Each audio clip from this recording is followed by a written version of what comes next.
kemungkinan video AI ini, apa yang berlaku dalam kumpulan kami pada awalnya ialah kami mendapati menghasilkan video AI ini sangat susah pada awalnya.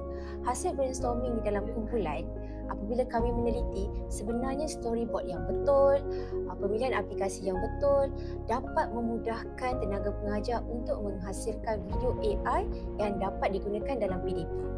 Namun, apabila kita memilih tema yang sesuai, sebenarnya itu yang membantu kita untuk menghasilkan prompt dan juga karakter yang bersesuaian dengan tema yang kita pilih.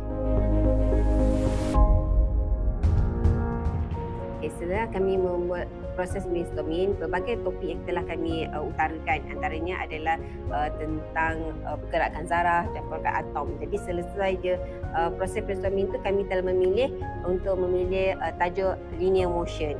Jadi tajuk ini adalah di dalam subjek Science Engineering dalam topik 2. Bagi penghasilan keseluruhan video, kami telah menggunakan beberapa aplikasi.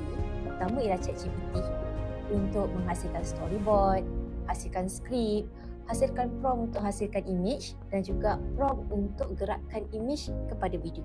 Seterusnya, daripada storyboard yang kami ada, kami gunakan pula aplikasi seperti Leonardo AI, Flippic dan juga Kling.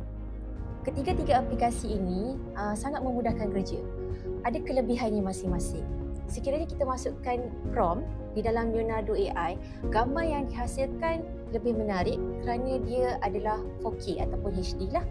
Dan daripada gambar yang kita hasilkan daripada prompt ChatGPT tadi, kita boleh tukar dia pula kepada video. Kami menggunakan Flippic dan juga Kling. Untuk Kling pula, kumpulan kami gunakan untuk lip sync. Dalam Kling ni, untuk lip sync, kita boleh melaraskan kadar kelajuan karakter tersebut bercakap. Dan akhir sekali, kami menggunakan Adobe AI untuk menggabungkan keseluruhan video menjadi satu video AI linear motion.